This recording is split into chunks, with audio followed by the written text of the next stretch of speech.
ocasión quiero darle la bienvenida a Federico Irarzábal, quien, por cierto, nos acompañó en los dos coloquios anteriores a los que hemos hecho mención en el año 2007 y en el año 2010.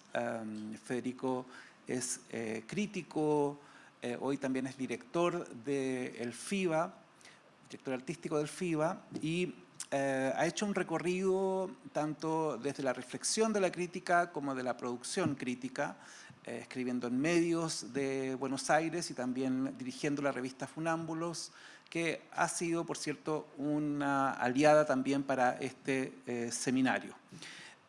Decía que Federico fue clave también en la reflexión del año 2007 y del año 2010, porque en ese momento se publicaba su investigación y reflexión sobre la crítica por una crítica deseante, ¿no? Que fue un texto y un libro que, al menos acá en Chile, lo comenzamos a difundir especialmente en los talleres, seminarios y luego diplomados que se articularon para la formación de quienes querían dedicarse a la crítica en sus distintas corrientes.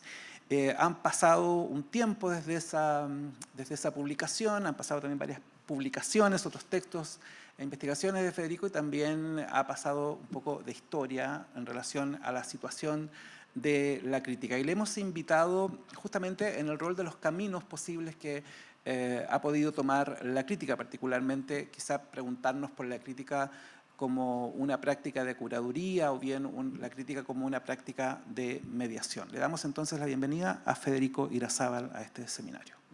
Gracias, mil gracias Javier, mil gracias a los centros culturales de España que nos acompañan en estas patriadas, que es estar acá pensando sobre la crítica. Y fundamentalmente venir a Chile en este rol para mí es fundamental porque, como planteaba Javier, en esas dos venidas anteriores, en donde venía sin anteojos todavía en aquel entonces y no los necesitaba para leer, así como pude construir gran parte de mi pensamiento sobre la crítica acá, en los debates, en los enfrentamientos. También me fui muy alterado en la del 2010, en esa última venida, muy modificado, fundamentalmente por quien acabamos de homenajear, Soledad, a don Agustín Letelier, Patricia, porque me recibieron en su casa, porque pude estar allí conversando, hablando, opiniones distintas, generaciones diferentes, percepciones diferentes de la crítica. Y fue realmente el conocer a alguien que se iba a convertir desde ese día y en adelante en un maestro a quien seguir desde el otro lado de la cordillera, seguir de la manera que se podía, tratando de evitar esta idea de suscribirse al Mercurio y ver cómo hacer para leerlo medio en piratería, pero poder continuar la tarea y el pensamiento de este maestro. Y fue precisamente en una charla también con Javier, ya en esas tantas charlas de donde hacemos el funeral de la crítica, que conversábamos y discutíamos, y en un momento llegamos como a plantearnos, uno de los futuros posibles es la curaduría. Es decir, ahí hay algo en donde hay que encontrarle el modo en el que poder pensar la articulación entre el pensamiento crítico y el pensamiento curatorial. Me fui, me tomé el avión, regresé a mi territorio y a partir de ese momento, a partir de ese viaje en el 2010, sabía que algún cambio se iba a generar en mi estructura del oficio. No porque dejase de producir crítica en el sentido convencional, lo sigo haciendo hasta el día de hoy en el diario La Nación, sigo dirigiendo la revista Funámbulos, sino porque sabía que efectivamente había un modo creativo de seguir desempeñando ese oficio, que es lo que me siento. Cuando alguien me pregunta qué soy, no digo que soy director artístico del FIBA, no digo que soy periodista, no digo que soy profesor universitario, aunque hago todo eso, sino que digo que soy crítico. Y trato de omitirlo de teatral, esa es la verdad. Digo crítico. ¿Por qué? Porque me gusta pensar la crítica en un plano más holístico, en un plano más amplio. Un poco en la mesa redonda de ayer, Natalia proponía algo de la idea del pensamiento de una crítica más de tipo cultural. Pero es cierto que desde hace ya mucho tiempo pronosticamos una agonía de la crítica y estas jornadas, las del 7, las del 10 y las del 23, no están siendo la excepción a juzgar por todo lo que hemos podido conversar. Los argumentos tradicionales tenían mucho que ver con el ejercicio del periodismo y los modos en los que ese género discursivo específico iba desapareciendo a medida que se banalizaban los modos de comunicar. Era impensable a lo largo del siglo XX, cuando todas estas teorías agoreras comenzaron, pronosticar el modo en el que el usuario de redes sociales iba a conquistar un proceso de horizontalización del esquema de habilitación de los hablantes. En las sociedades anteriores, de la que yo provengo, los turnos del habla estaban hipernormativizados y pautados. Los turnos del habla no se podían improvisar. Esto fue lo que determinó que el crítico, como profesional, tuviera el último turno de habla. Turno que, como es lógico, gozaba, por ser el último, de enorme relevancia. Era, como dije en alguna oportunidad, el clausurante de una cadena discursiva. Si el artista y toda la tradición en la que se inscribe era parte del inicio, el crítico era el cierre. Tener el poder de clausurar una deriva discursiva es un poder fáctico que asemeja al crítico al juez, en tanto acto de habla. También clausurante, el juez en su posición, condena o exime de culpa. Al llegar a esa instancia en la justicia, en el último de los mecanismos de apelación, el expediente se cierra, se convierte en cosa juzgada y ya nunca más nadie podrá volver a hablar de él. Esta fue la razón por la que propuse, por una crítica deseante, la figura del crítico juez. En su gran mayoría, ese concepto fue leído desde el contenido semántico del texto, es decir, desde el juicio del gusto, y no tanto del modo en que lo propuse, un lugar en la cadena del discurso. Cuando en la actualidad hablamos, como se habló ayer, de horizontalidad de la cadena discursiva, lo que decimos es que cualquiera tiene el derecho al habla, un derecho que no siempre cualquiera tuvo. ¿Cómo se lo conquistaba? A través de un complejo institucional que se encargaba de repartir los turnos del habla. Si ese derecho no era dado, no podía ser utilizado a costa de ser sancionado. Hoy parecería que esto ha cambiado y que el derecho al habla lo tenemos todos, horizontalidad comunicacional o democratización, y por lo tanto las instituciones tradicionales que otorgaban esos turnos, hacedoras así de la verticalidad comunicacional, han perdido ese privilegio. El docente ante el alumno, el juez ante el sospechoso y la víctima, el sacerdote ante el fiel, el representante ante el representado, el crítico ante el artista. Hablamos hoy en día genéricamente de crisis de sistema de autoridad. Partiendo de la idea de que algo de todo esto efectivamente sucede, se vuelve importante entonces dilucidar por dónde pasa el lugar de autoridad de la crítica y en qué lugar de la cadena discursiva se encuentra el profesional que la ejerce. En estos siglos de ejercicios del oficio, muchas cosas han cambiado en la sociedad en general y eso no puede eximir a la crítica, naturalmente, víctima de la crisis de autoridad por razones propias, pero azotada también por la desaparición del canon y de los principios reguladores de verdades absolutas, claras y firmes. En este sentido, el crítico juez merece algún tipo de análisis, puesto que la celeridad del mundo contemporáneo, el consumo rápido y efectivo, vuelve imprescindible ese juicio final. El lector solo lee los títulos, la bajada o copete y las estrellitas o las calificaciones. Lejos está de interesarse por las argumentaciones y juegos retóricos que emplee para justificar su lectura.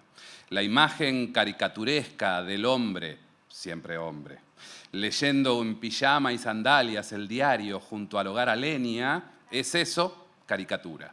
Pero paradojalmente, la institución a la que pertenece el crítico, el periodismo, ya no goza del prestigio del que gozó en tiempos pasados. Alcanza con mirar el análisis periodístico político, en donde antes la autoridad amenazaba al político con un artículo y hoy un grupo de usuarios o de trolls más o menos organizados desafía a ese periodista con insultos y ataques de diverso tipo.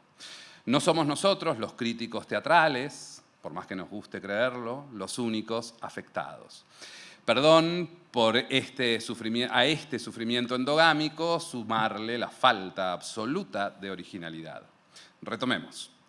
Ante esta tensión, la necesidad del lector de leer un juicio veloz y somero y la incapacidad de la institución de ocupar ese lugar legitimado en la sociedad actual, el crítico queda desamparado y ridiculizado.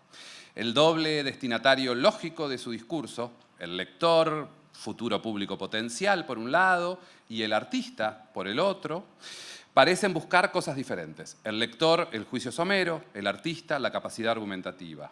Y el crítico podrá hacer todos sus esfuerzos por argumentar, suponiendo que tenga la formación para hacerlo, pero fuera de su propio esfuerzo, la institución en sí está degradada y, por lo tanto, le hace perder fuerza a su razonamiento por fuera de toda su capacidad. Toda esta situación fue la que me llevó a proponer en su momento la figura del crítico intérprete, que ponía en el centro de la escena no su argumentación, sino el sistema de lectura empleado para leer, es decir, las reglas de su acto hermenéutico, entendida la lectura del fenómeno escénico desde ese acto intelectual, emocional, sensible, etc. Esta figura del crítico intérprete también tenía que ver con una posición en la cadena discursiva. Si el crítico juez hablaba para callar y hacer callar, el crítico intérprete habla para hacer hablar a otros y ser hablado por otros luego también.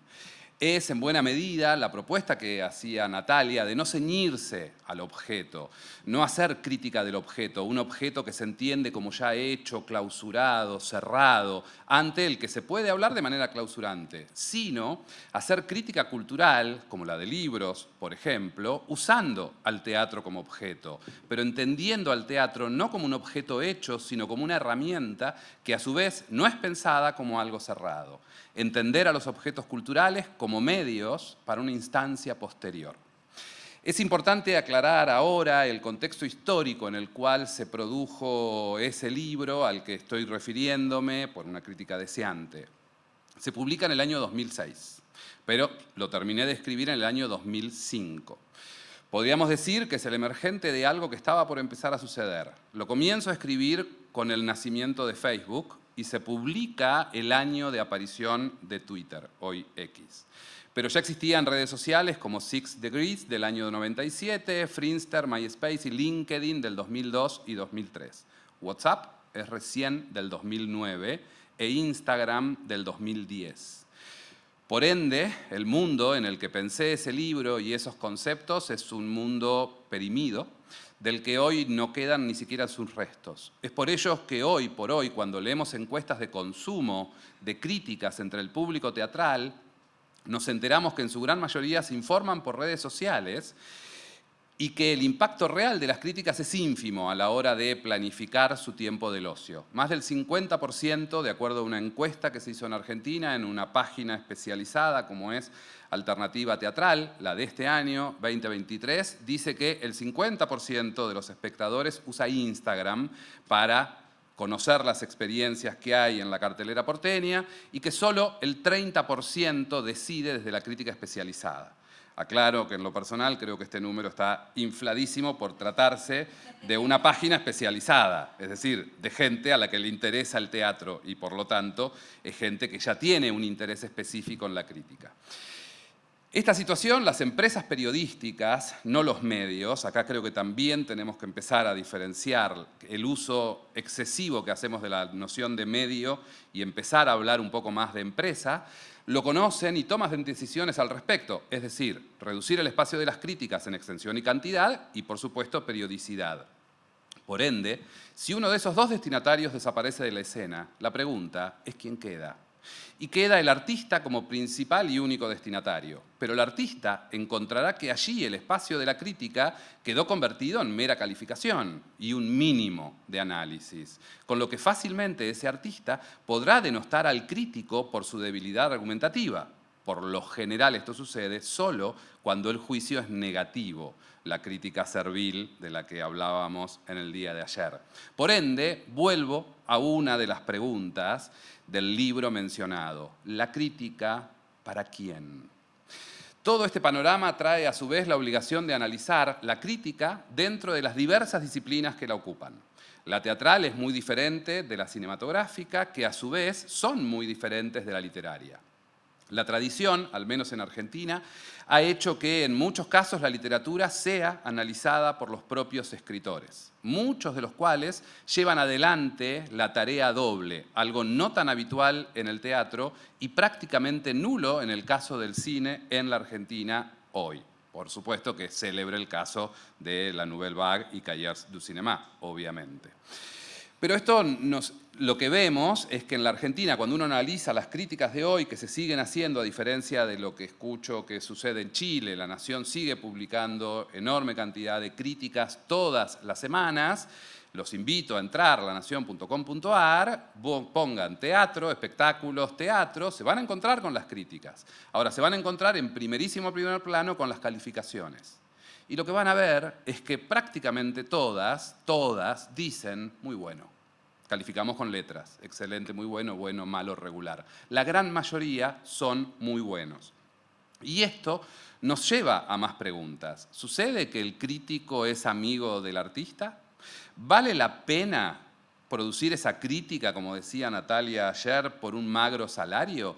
¿Tiene sentido con la escasez de espacio publicar críticas de las consideradas malas de trabajadores que prácticamente hacen su tarea de manera gratuita o autoexplotada, al igual que el crítico? Parecen preguntas impertinentes, pero no lo son. Todas hacen al oficio cotidiano y de todas ellas se habló ayer.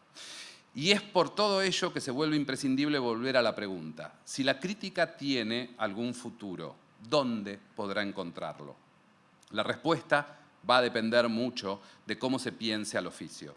Si se lo piensa como un ejercicio periodístico, será cuestión de encontrar los mecanismos contemporáneos por los que el periodismo estará en condiciones de sobrevivir. El periodismo en general, tal vez las redes, tal vez bailando un videíto de TikTok mientras citamos a Walter Benjamin, tal vez, ¿por qué no? Para ello deberán los profesionales en cuestión analizar las condiciones materiales de producción y desde ellos establecer las pautas de posibilidad para una supervivencia del oficio.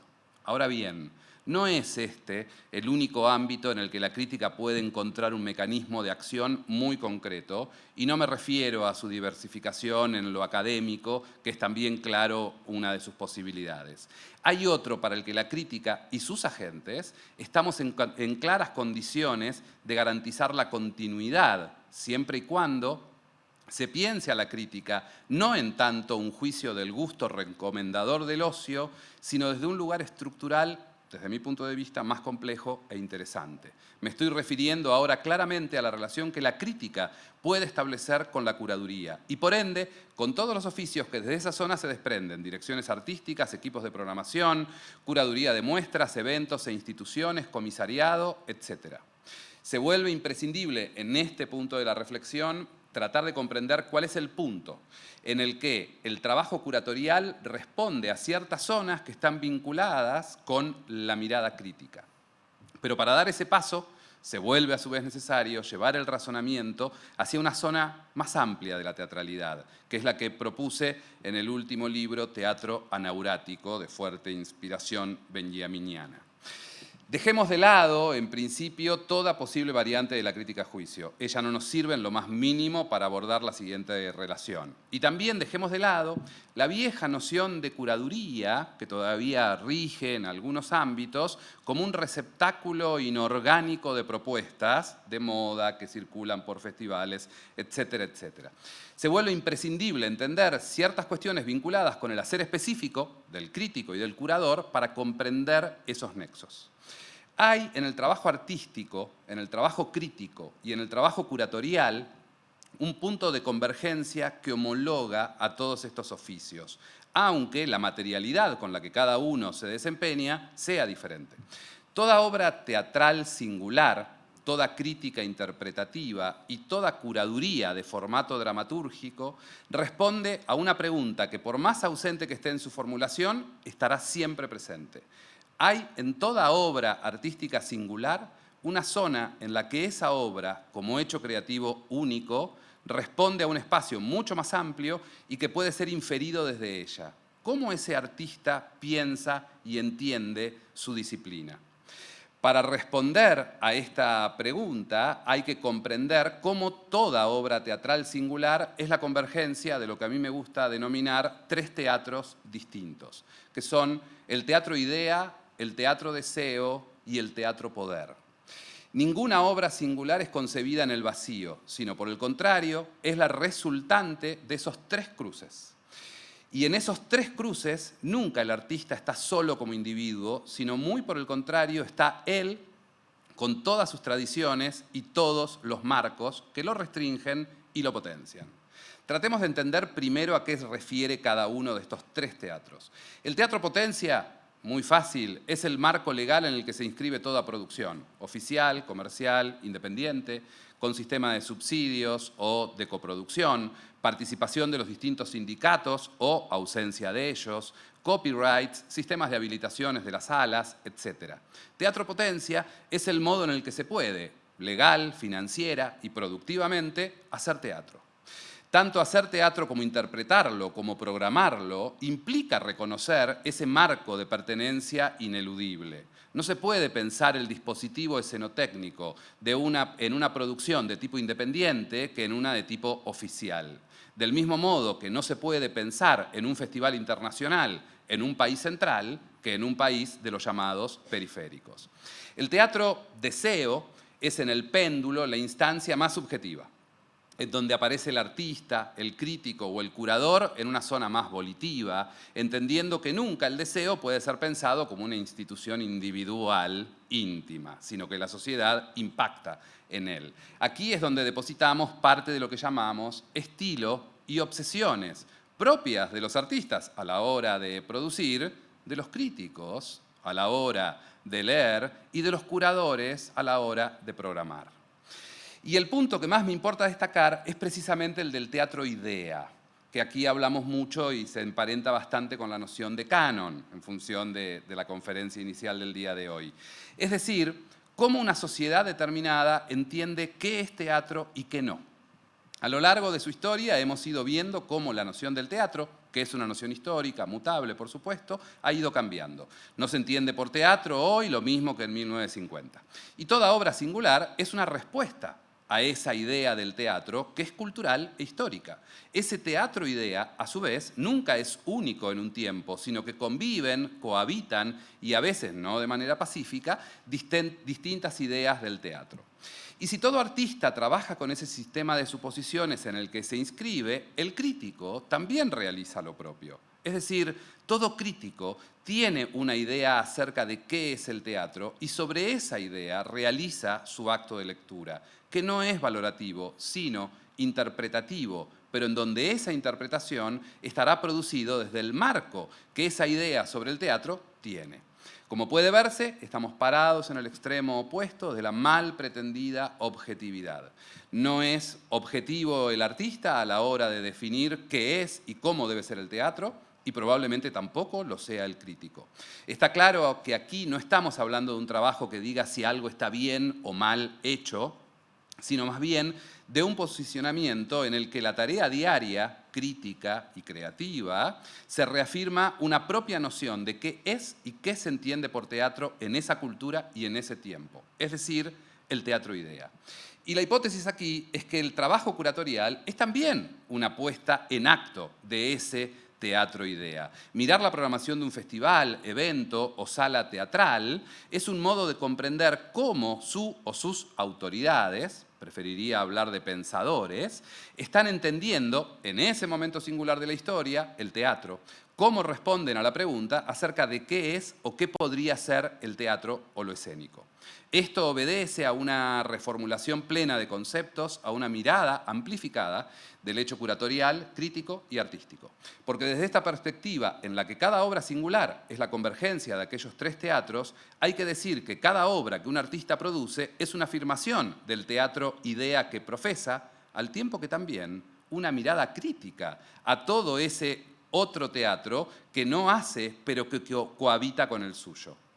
Me interesa mucho destacar esta concepción del artista crítico, un crítico que opera con una materia muy singular, pero crítica al fin.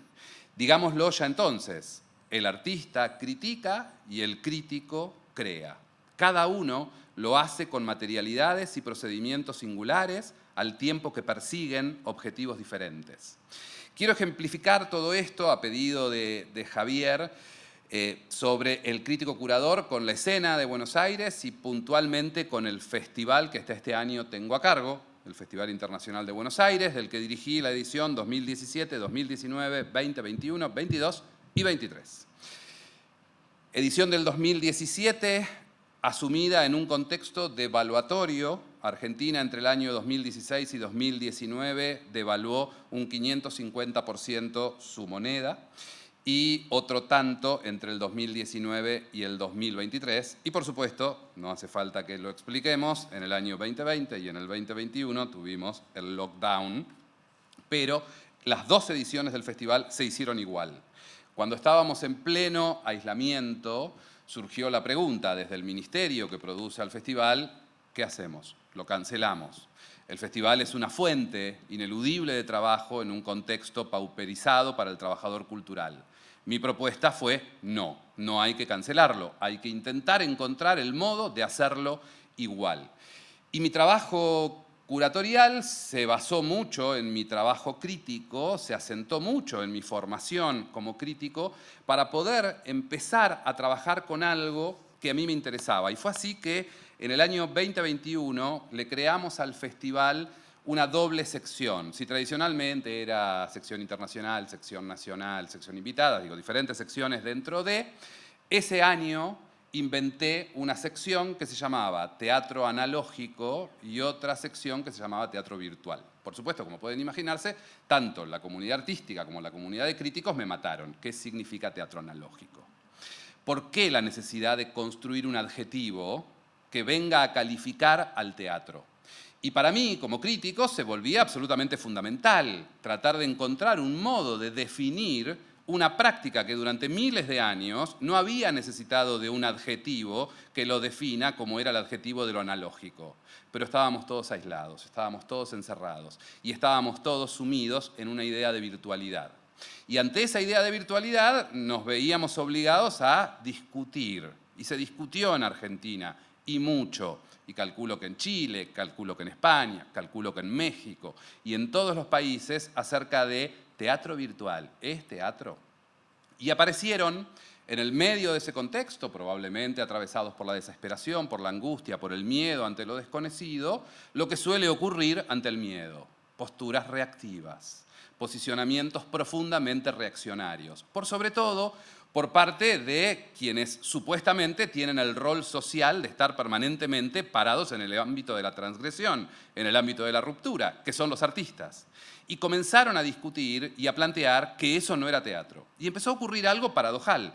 Mientras los funcionarios nacionales, provinciales y municipales buscaban el modo de violar la Ley Nacional de Teatro para poder subsidiar artistas que no estaban haciendo teatro, los artistas que necesitaban de esos subsidios decían que eso no era teatro. Entonces, si eso no era teatro, eso no debía ser subsidiado por los organismos que apoyan y fomentan al teatro. Entonces estábamos en una gran contradicción, en una gran tensión, donde teníamos que redefinir un objeto que la ley definía de manera absolutamente caduca, frente a funcionarios que somos conservadores y somos los malos de la historia, por definición, y esto es lógico, teníamos que encontrar el mecanismo de utilizar nuestro presupuesto asignado para que no se pierda y no lo pierda la cultura, al tiempo en el que la propia cultura resistía de esas aperturas que estábamos intentando producir. Toda una gran paradoja que desde mi punto de vista como funcionario resultó ser lo más enriquecedor del contexto pandémico estando en la función pública. Hubiese preferido dirigir el FIBA en el 2015, 2013, 2011, 2010, 2009, obvio que sí. Pero me tocó un momento profundamente creativo. Y fue así que inventamos esta idea de lo analógico para empezar a discutir algo. Y quería discutir con quienes discuto, así como en su momento y en ese departamento hermoso discutí con Agustín Letelier acerca de las funciones de la crítica, teniendo posiciones diferentes, pero enormemente respetuosas de un lado y del otro, tenía muchas ganas de discutir con otro que había sido un gran maestro en mi formación y en mi carrera, aunque no lo conocí personalmente, pero sí en términos de lectura, que era el maestro Peter Brook. Tenía muchas ganas de discutir con Peter Brook. Él nunca se enteró ni nunca le importó, pero yo sí tenía muchas ganas de discutir con él, pero no por él, sino por el uso que de él había hecho el sector cultural. Argentina tiene un enorme, calculo que Chile también, tiene una enorme pasión por el espacio vacío. Y El espacio vacío es un libro fundante de todos aquellos que nos formamos en la instancia de lo escénico y que nos atraviesa. Es un pensador que formateó nuestro pensamiento. El problema es que ese pensador que nos formateó nuestro pensamiento en la década del 60, cuando nos propone en el espacio vacío, nos propone en sus primeras líneas, en su primer párrafo, una definición de la teatralidad. Y lo que nos dice es que para que haya teatro, solo hace falta que alguien haga ante alguien que mire. Y esa definición es la definición que marcó incluso la Ley 24.800 en Argentina, que es la Ley Nacional del Teatro, que en su artículo 1 determina qué es el teatro. Y es lógico que una ley determine el objeto sobre el que legisla. El problema es que el teatro es un fenómeno lo suficientemente dinámico como para estar modificándose todo el tiempo. Y una ley no es modificable todo el tiempo. El artículo 1 determina que se entiende como objeto teatral un evento en donde alguien hace ante alguien que mira. El maestro Peter Brook llegó al Congreso de la Nación Argentina. Y no tan solo al Congreso, sino que llegó a todas nuestras mentes. Y todos entendemos esto. Y por supuesto, y estoy seguro que hoy todos vamos a seguir defendiendo eso que llamé en el año 2021 teatro analógico. Y le vamos a sacar la noción de teatro analógico porque ¿qué puede ser el teatro sino analógico? Por lo tanto, saquémosle esa categoría porque el teatro es por definición presencial. Hace falta que alguien haga ante alguien que mire. Entonces, frente a esta situación y frente a esta instancia, cerremos los organismos de fomento y de subsidio, cerremos los eventos de ámbito escénico en donde no se puede hacer o no puede haber alguien que haga ante alguien que mire, porque por legislación nacional no se podía garantizar ni producir el encuentro. Sin embargo, los artistas, por propia necesidad, comenzaron a desarrollar eso que se llamó, valga paradoja, teatro virtual. En primer medida se proyectaba online obras grabadas y luego comenzaron a generarse proyectos pensados para esa zona. Y para mí era fundamental tratar de repensar en el contexto pandémico, pero no tan solo, porque abro un paréntesis breve. En el año 2020, en el mes de enero 2020, o sea, la pandemia ya estaba comenzando a amenazarnos desde China, pero todavía no habían llegado los lockdowns a Occidente, se me ocurrió abrir que la obra inaugural del Festival Internacional de Buenos Aires sea una obra llamada El Público, con dirección de Mariano Pensotti, que era una película. Por supuesto, la crítica nacional dijo, no se sabe si estamos frente a la apertura del FIBA o si estamos frente a la apertura del Bafisi, Festival de Cine Independiente, el hermano del FIBA, producido por el mismo ministerio. Por supuesto, ese crítico leía desde un lugar absolutamente conservador, siguiendo el principio de Peter Brook. O sea, eso no era, bajo ningún punto de vista, teatro. Había público reunido, sí, es cierto, el público estaba reunido, pero como está reunido en una iglesia, y eso no construye al fenómeno teatral por más teatralidad que tenga. Pero los artistas estaban grabados, estaban proyectados. Mariano Pensotti, con enorme inteligencia, produjo un engaño y los hizo estar en un cine, efectivamente, en el cine del Teatro San Martín, de la Avenida Corrientes, en el piso alto, no en las 3 salas, viendo una película. ¿Vieron una película? Termina la película, indicaciones, salimos todos. Procesión por la Avenida Corrientes, con pancartas, con cartelitos, y llegamos a un teatro. El público llega a un teatro, entonces el público dice, acá es. Acá viene, o sea, se acabó la película y ahora vienen cuerpitos humanos que laten y transpiran frente a mí para que hagan su performance. Vuelve la película. Y termina la película. Por supuesto, termina del modo inteligente en el que Pensotti la puede diseñar, que termina con una cámara que termina bloqueando a los actores y termina filmando al público. Y el público es el que termina puesto en el centro de la escena, o sea, una obra que se llamaba El Público, que termina con el público, entendemos por dónde venía la performance, entendemos que no estábamos hablando de una película.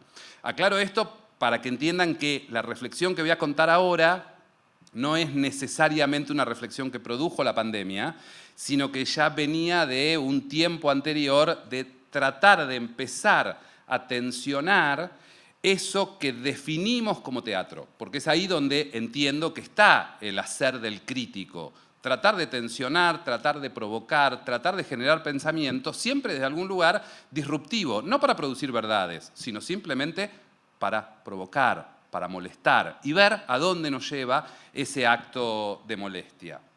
Así fue que comencé a trabajar con artistas hibridados, un proyecto con 2 bailarines en Suiza, bailaban con el cuerpo y todo lleno de conectores y hacían una obra que se veía en el Centro Cultural San Martín, en la ciudad de Buenos Aires, con bailarines que en la ciudad de Buenos Aires bailaban ante ellos, o para poder hacer el FIBA, le contraté a un escenógrafo italiano para que diseñe un dispositivo escenotécnico pandémico que lo instalamos en Buenos Aires y ese dispositivo lo terminaron habitando espectadores que iban en sus autos y estaban encerrados en sus autos porque no podíamos cohabitar con otros.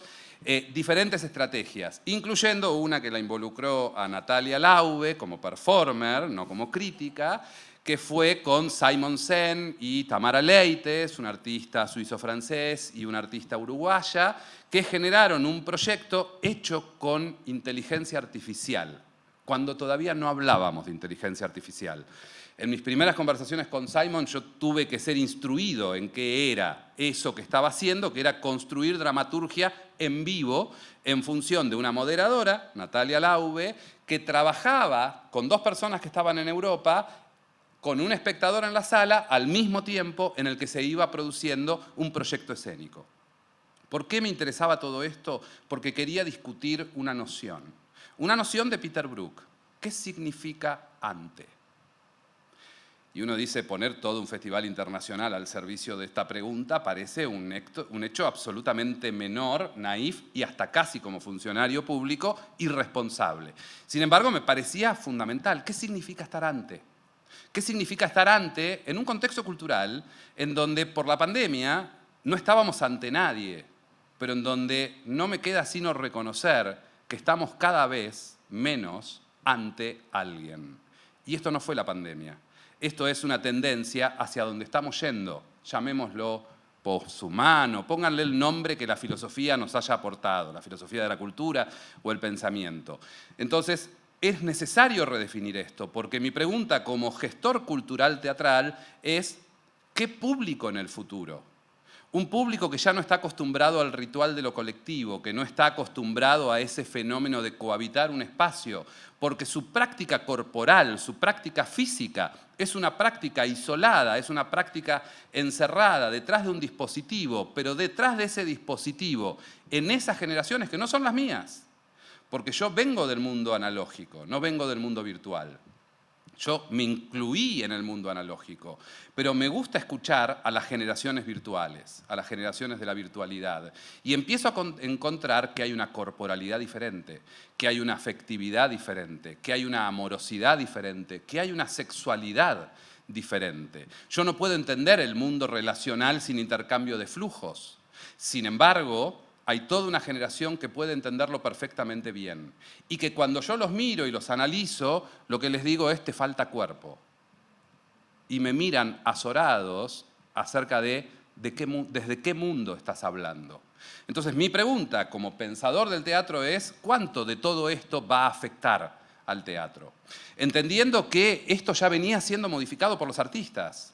Porque si yo tengo que pensar a un Franz Castorf presentándose al INT, al Instituto Nacional de Teatro, a pedir un subsidio, cuando el gestor que analiza ese subsidio lee que el 95% de la propuesta, los actores van a estar en los camarines, que el verdadero protagonista va a ser un cámara y un switch master va a ser el que organice la escena, ese funcionario de turno le va a decir, pues vaya al INCA, al Instituto Nacional de Cine, a pedir un subsidio. No venga acá, porque acá nos dedicamos al teatro. Entonces ya los artistas estaban modificando la escena. Había una relación con el cuerpo que ya estaba atravesada y modificada. Y entonces lo que me interesaba era poder discutir qué significa que alguien haga ante alguien que mire. Y me vi obligado a redefinir la noción de presencia y muy puntualmente a reconocer la multiplicidad de espacialidades. Y entonces, si la virtualidad es un espacio, ¿qué podemos encontrar en ese espacio como elemento que nos permita incorporarlo, no para dejar de hacer lo que hacemos y amamos, que es encontrarnos en un espacio todos juntos, sino simplemente para pensar, entendiendo que el ejercicio crítico tiene que ver con pensar, tiene que ver con entender el contexto en el que estamos y desde ese contexto tratar de generar y de producir futuro.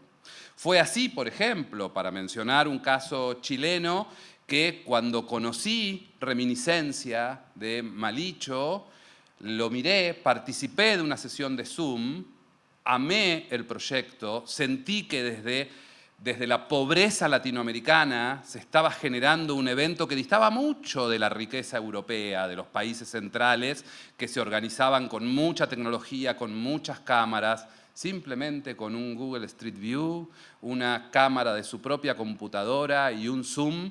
Malicho estaba generando un proyecto de enorme envergadura.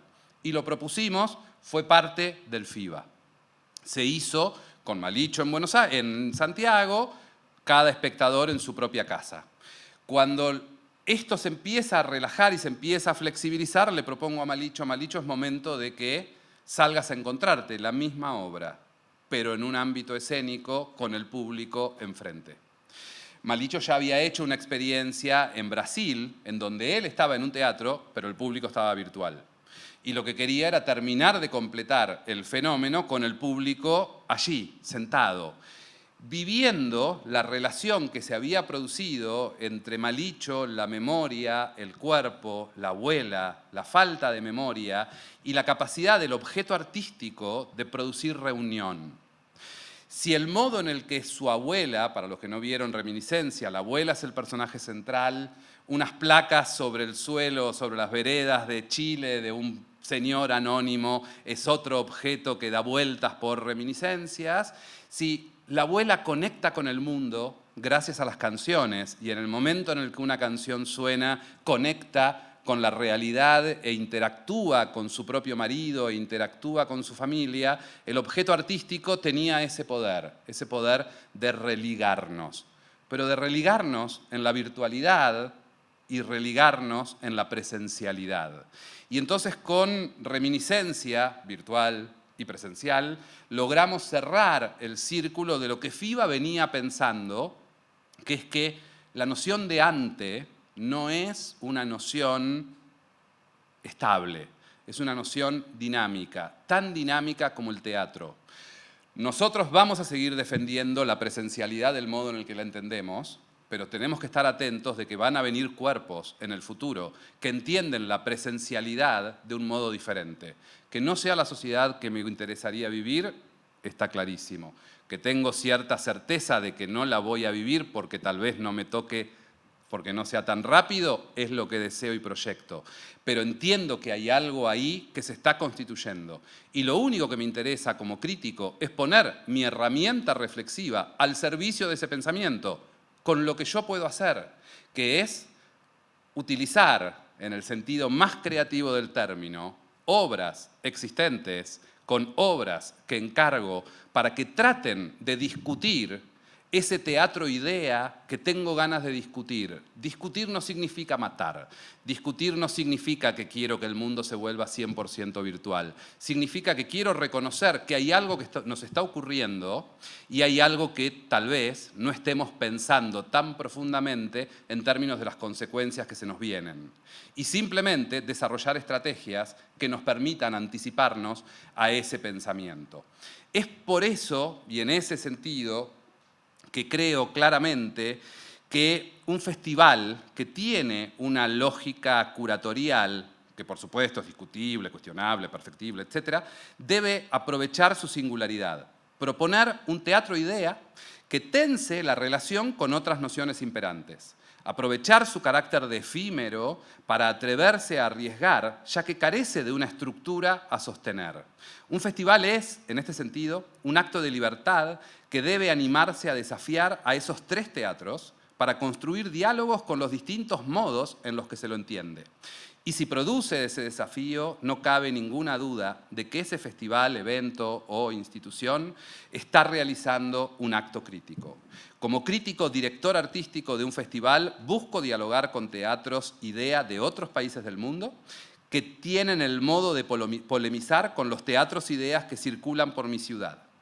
Ahí se ubica precisamente el modo de pensar críticamente a FIBA. Un acto singular en el que convergen un conjunto de teatros ideas extranjeras que dialogan con las argentinas en un marco de crisis económica perpetua y serias deficiencias arquitectónicas que alteran y limitan al teatro potencia, pero no por ello perjudican al teatro deseo.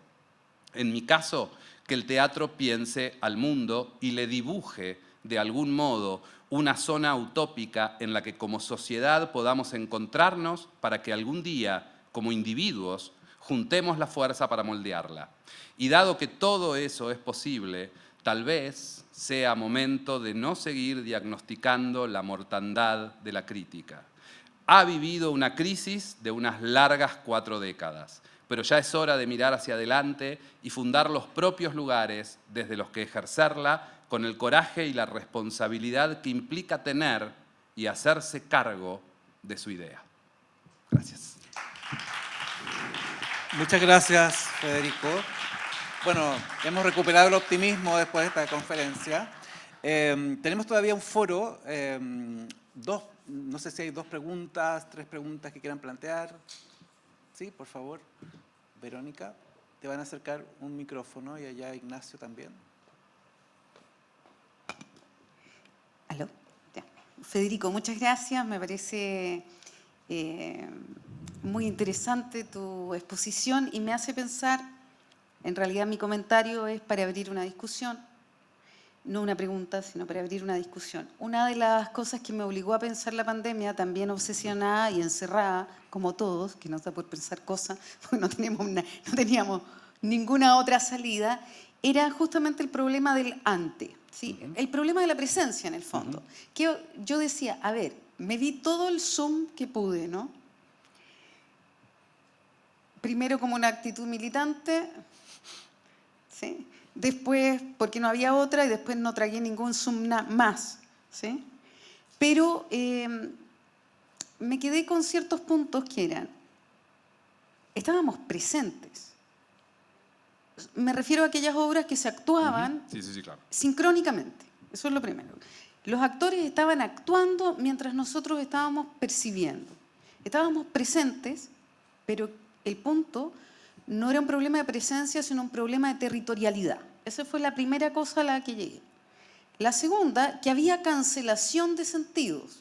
O sea, los sentidos históricamente desplazados, que son el gusto, que son el olfato y que son el tacto, históricamente desplazados en la percepción teatral, esos estaban cancelados, no había manera, ¿sí? Toda esta investigación que uno ha hecho en las últimas épocas de tocar a los espectadores, de cocinar mientras están presentes, de darle una copa de vino o no darles nada mientras yo como, ¿sí? Y que huelan, ¿sí? Se cancelan porque no había ninguna posibilidad en el formato audiovisual.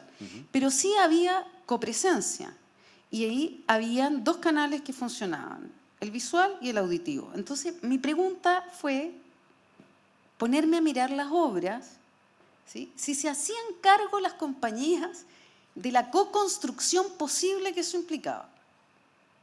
Porque es cierto, no nos podíamos afectar por esos 3 sentidos descartados.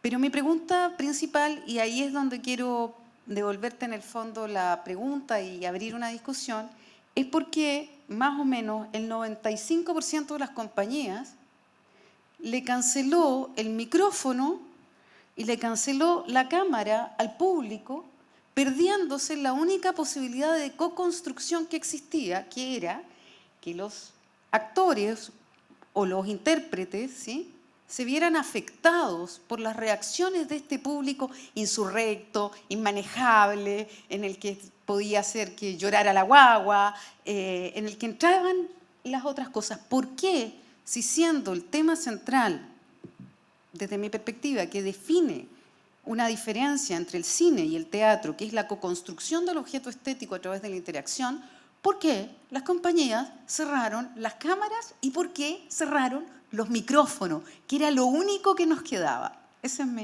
es el tema que quiero tirar a discusión. A ver, me encanta como tema. Simplemente aclaro, lo de la presencialidad y lo ante lo puse como un ejemplo en el tema de lo curatorial, ¿sí? Es decir, en qué medida se responde a una idea de teatro, ¿sí? El FIBA respondió a una idea de teatro que era la única respuesta posible que yo encontré. Yendo a la práctica del Zoom y a esto que tal vez se venga hacia adelante, lo que diría, Los teatros de los sentidos a lo Barcelona prácticamente no existen, vos lo dijiste. El tacto está bastante vedado en el teatro tradicional. El gusto, lo mismo. El olfato, lo mismo. El espectador está oculto en un diseño lumínico, con lo cual ya está ocultado. El espectador reprime sus posibilidades sonoras, de interrupción sonora. Entonces, silenciar al público para que la guagua no llore o para que el celular no suene es lo mismo que hacemos cuando le decimos apagar el celular, no te muevas, si vas a comer un caramelo, comelo ahora, porque no quiero que interrumpas. Es decir, el teatro analógico ya de por sí está vedando las prácticas de teatro inmersivo o las prácticas de teatro de los múltiples sentidos, es algo que va siendo restringido, y me quisiera ir, digo, yo no soy crítico de cine, pero me encanta el cine y ejerzo la crítica de cine con grupos. El otro modo en el que yo encontré de seguir ejerciendo la crítica es no con escuelas de espectadores, sino con grupos individuales de matrimonios que les gusta el cine y el teatro y les gusta reunirse a que alguien les hable acerca de lo que vieron. Que les desentrañen esos signos crípticos que no pudieron entender del todo y admiran todavía esa noción ilustrada del crítico que lo sabe y lo entiende y puede organizar, sacar a la luz signos que están escondidos.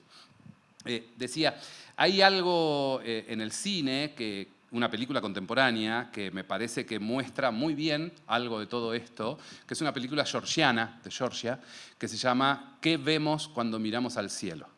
Si pueden, búsquenla. Es desde mi punto de vista, una de las mejores películas del cine contemporáneo. Un director que básicamente hace una película sobre la mirada. Es decir, que construye una trama, por supuesto que hay una trama que juega con políticas medievales antiguas, de brujas, hechizos y dioses y mitos, y etcétera, etcétera, pero que trabaja sobre la mirada. El título ya nos está indicando que quiere trabajar sobre la mirada. Y la gran pregunta de esta película es ¿por qué seguimos confiando en un sentido que es básicamente engañoso? Y creo que vemos cuando miramos al cielo. La película homenajea a Lionel Messi, perdón, no voy a sacar nacionalismo por este tema, pero tiene que ver con eso. El director dice, pero como a mí nunca me interesó lo que el director dice sobre sí mismo, porque es como preguntarle a una madre o a un padre si su hijo es inteligente, la respuesta va a ser sí. No me interesa lo que los artistas dicen de su propia obra, precisamente porque entiendo que están demasiado metidos adentro y que no tienen una posibilidad mínima de pensarla. Este director dice que ¿qué vemos cuando miramos al cielo? Responde como pregunta a que Lionel Messi, cuando hace un gol, corre y mira al cielo. Lionel Messi respondió que a quien mira, la pregunta de ese periodista, ¿qué mirás cuando mirás al cielo? Lionel Messi respondió en ese reportaje, desconozco si es verdad, que mira a su abuelo, que le dedica sus goles a sus abuelos. Ok, listo, es la explicación de Messi. A mí, la explicación que da el director sobre la explicación que da Messi. A mí no me interesa ni la explicación de Messi ni la explicación del director, por lo tanto me interesa preguntarme qué vemos cuando miramos al cielo. Y el director termina la película, con esto no les anticipo nada de la trama, la pueden ver igual, termina la película con un plano al cielo. Es decir, la pantalla se vuelve celeste. Entonces tenemos una respuesta. ¿Qué vemos cuando miramos al cielo? Algo que no está, algo que no es. El cielo no es celeste. Es una cuestión de percepción, es una cuestión óptica, es una cuestión de perspectiva, es una cuestión desde dónde lo miramos. Cuando miramos la Tierra desde la base espacial, la Tierra no está rodeada de celeste. Con lo cual, esa idea de que el cielo es celeste es falsa. No en vano tenemos una frase que dice, si no lo veo, no lo creo. ¿Sí? ¿Por qué? Porque Aristóteles dijo que teníamos 5 sentidos, y tenemos 5 sentidos. Por alguna razón nuestra cultura decidió renunciar a 4 y quedarse únicamente con uno como constructor de realidad. Y es precisamente el uno que podemos cerrar cuando querramos. No es el oído, no es el gusto, donde me es inevitable si me meto algo en la boca, no es el tacto, donde si lo toco no puedo sino percibir algo. La vista, cierro los ojos o miro para otro lado y lo que no quiero ver, no lo veo. Y si no lo veo, no existe.